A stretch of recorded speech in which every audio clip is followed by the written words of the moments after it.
About Islam کے viewers, امید کرتا ہوں آپ خیریت سے ہوں گے۔ آج میں آپ سے شب معراج کا واقعہ شیئر کرنے جا رہا ہوں۔ نبوت کے 12ویں سال اللہ تعالیٰ نے رسول صلی اللہ علیہ وآلہ وسلم کو معراج کرائی۔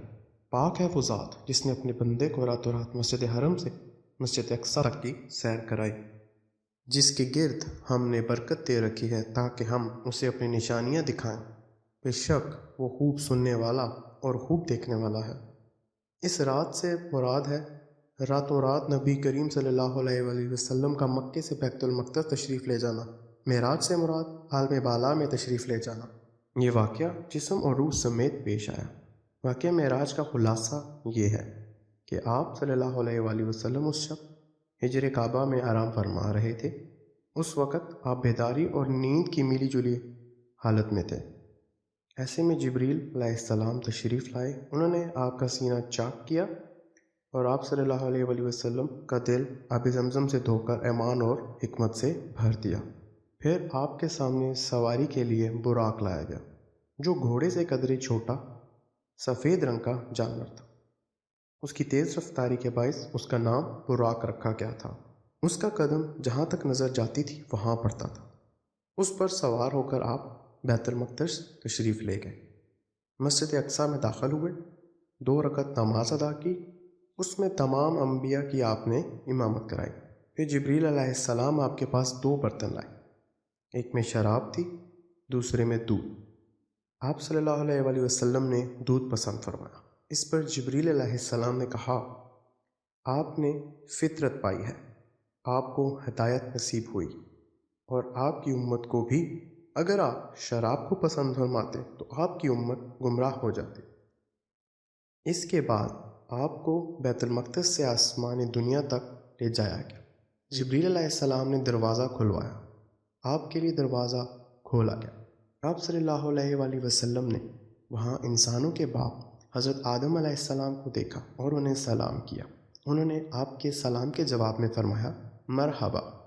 انہوں نے آپ صلی اللہ علیہ وسلم کی نبوت کا اقرار بھی کیا۔ ان کے دائیں طرف ایک گروہ تھا، جب اس گروہ کی طرف دیکھتے تو مسکراتے، یہ سعادت مندوں کی روحیں تھیں۔ ان کے بائیں طرف بھی ایک گروہ تھا، جب انہیں دیکھتے تو روتے، یہ بدبختوں کی روحیں تھیں۔ پھر آپ صلی اللہ علیہ وآلہ وسلم کو دوسرے آسمان پر لے جایا گیا۔ جبریل علیہ السلام نے دروازہ کھلوایا، آپ کے لیے دروازہ کھولا گیا۔ آپ صلی اللہ علیہ وآلہ وسلم نے اس میں 2 خالہ زاد بھائیوں یعنی عیسیٰ ابن مریم اور یحییٰ علیہ السلام کو دیکھا اور انہیں سلام کیا۔ انہوں نے جواب دیا مرحبا اور آپ کی نبوت کا اقرار کیا۔ پھر تیسرے آسمان پر لے جایا گیا۔ وہاں آپ صلی اللہ علیہ وآلہ وسلم نے سیدنا یوسف علیہ السلام کو دیکھا، انہیں آدھا حسن دیا گیا تھا۔ آپ نے انہیں بھی سلام کیا، انہوں نے جواب میں کہا مرحبا، پھر آپ کی نبوت کا اقرار کیا۔ پھر آپ کو چوتھے آسمان پر لے جایا گیا۔ وہاں ادریس علیہ السلام کو دیکھا، آپ نے انہیں سلام کیا، انہوں نے جواب میں مرحبا کہا اور آپ کی نبوت کا اقرار کیا۔ پھر 5ویں آسمان میں لے جایا گیا۔ وہاں حضرت ہارون علیہ السلام کو دیکھا اور انہیں سلام کیا، انہوں نے سلام کا جواب دیا مرحبا اور نبوت کا اقرار کیا۔ پھر آپ کو چھٹے آسمان پر لے جایا گیا۔ موسیٰ علیہ السلام سے آپ کی ملاقات ہوئی، آپ نے انہیں سلام کیا، انہوں نے جواب میں مرحبا کہا اور آپ کی نبوت کا اقرار کیا۔ اس کے بعد آپ کو 7ویں آسمان پر لے جایا گیا۔ وہاں آپ کی ملاقات ابراہیم علیہ السلام سے ہوئی، آپ نے انہیں سلام کیا، جواب میں انہوں نے آپ کو مرحبا کہا اور آپ کی نبوت کا اقرار کیا۔ وہ اپنی پشت بیت معمور سے لگائے ہوئے تھے، جس میں روزانہ 70,000 فرشتے داخل ہوتے ہیں اور وہاں ان کے پلٹنے کی باری نہیں آتی۔ پھر آپ کو سدرۃ المنتہا لے جایا گیا۔ ان کے پتے ہاتھی کے کان جیسے اور پھل کونڈوں یا ڈھیلوں جیسے تھے۔ پھر اس پر سونے کے پتنگے چھا گئے اور اللہ کے حکم سے جو کچھ چھانا تھا چھا گیا۔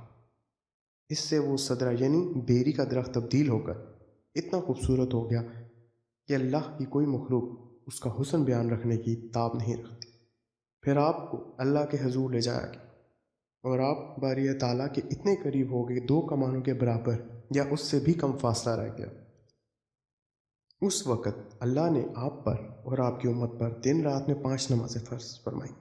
اس میں کوئی شک نہیں کہ نماز اعلان نبوت کے ساتھ فرض ہو گئی تھی، مگر اس وقت صرف فجر اور عصر کی 2 نمازیں فرض ہوئی تھیں۔ چنانچہ آپ بھی 2 نمازیں ادا فرماتے رہے اور مسلمان ہونے والوں کو بھی 2 نمازوں کی تعلیم دیتے رہے، یہاں تک کہ اس موقع پر 5 نمازیں فرض ہوئیں۔ عقیدہ توحید کے بعد نماز ہی وہ اسلام کا پہلا عظیم رکن جو مسلمانوں پر سب سے پہلے فرض ہوتا ہے اور سب سے آخر تک فرض رہتا ہے۔ نماز کی فرضیت صحت اور بیماری، خوشی اور غمی، غرض کسی بھی حالت میں مسلمان پر فرض ہے۔ موسم اور جگہ کی تبدیلی اور کوئی بھی بیماری ایسی نہیں جس میں مسلمان کو نماز سے معافی ہو۔ نبی کریم صلی اللہ علیہ وآلہ وسلم نے فرمایا، نماز میری آنکھوں کی ٹھنڈک اور دل کا سرور ہے۔ پھر اسی رات نبی صلی اللہ علیہ وسلم کو مکہ مکرمہ واپس تشریف لے آیا گیا۔ صبح ہوئی اور آپ نے اپنی قوم کو ان بڑی بڑی نشانیوں کی خبر دی جو اللہ نے آپ کو دکھلائی تھی، تو قوم کے جھٹلانے اور تکلیف پہنچانے میں اور زیادہ شدت آ گئی۔ کسی نے تالیاں بجا کر آپ کا مذاق اڑایا تو کسی نے حیرت کے انداز میں اپنے سر پر ہاتھ رکھ لی۔ کچھ لوگ نے حضرت ابوبکر صدیق رضی اللہ تعالیٰ عنہ کے پاس گئے اور طنزیہ انداز میں بولے، کچھ سنا تمہارے دوست محمد صلی اللہ علیہ وآلہ وسلم کیا کہہ رہے ہیں؟ حضرت ابوبکر صدیق رضی اللہ تعالیٰ عنہ نے پوچھا، انہوں نے کیا کہا؟ جواب میں انہوں نے وہ سب کچھ دہرا دیا جو آپ نے بیان فرمایا تھا۔ اس پر حضرت ابوبکر صدیق رضی اللہ تعالیٰ عنہ نے فرمایا، اگر آپ نے یہ باتیں فرمائی ہیں تو بالکل سچ فرمائی۔ لوگوں نے کہا، تو گویا آپ ان کی تصدیق کرتے ہیں؟ ابوبکر صدیق رضی اللہ تعالیٰ عنہ نے عجیب بات فرمائی، کہنے لگے، میں تو اس سے دور بات پر بھی آپ کی تصدیق کرتا ہوں۔ آسمان سے صبح و شام جو خبریں آتی ہیں میں ان میں بھی آپ کو سچا جانتا ہوں۔ ان کے اسی جواب پر لقب صدیق مشہور ہوا۔ ادھر کفار نے آپ کا امتحان لینے کا منصوبہ بنایا، پوچھا آپ بیت المقدس کے بارے میں تفصیل سے بتائیں۔ سے پہلے آپ نے بیت المقدس کبھی نہیں دیکھا تھا۔ معراج کے وقت آپ نے اس کی تفصیل ذہن میں بٹھائی تھی، لیکن اللہ نے آپ کے لیے اس کو روشن کر دیا تو آپ بھی اس کی نشانیاں بتاتے چلے گئے۔ آپ نے ایک دروازے اور ایک جگہ کی تفصیل بیان فرما دی اور وہ آپ کی کوئی بات جھٹلا نہ سکی، اس لیے کہ انہوں نے تو بار بار بیت المقدس دیکھا تھا اور وہ صرف اتنا کہہ سکے، جہاں تک نشانیوں کا تعلق ہے وہ آپ نے درست بتائی ہیں۔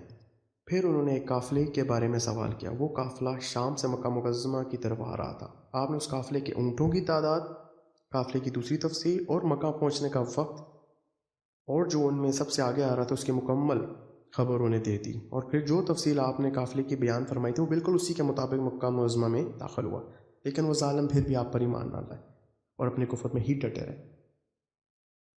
اللہ تعالیٰ سے دعا ہے اللہ تعالیٰ ہم سب کو نماز پڑھنے کی توفیق دے، آمین آمین۔ اگر میری ویڈیوز پسند آئی ہیں اور آپ کوئی مجھے سجیشن دینا چاہتے ہیں تو اپنی قیمتی رائے کا اظہار کامنٹس کے ذریعے کیجیے، کیونکہ آپ کے کامنٹس میرے لیے بہت معنی رکھتے ہیں۔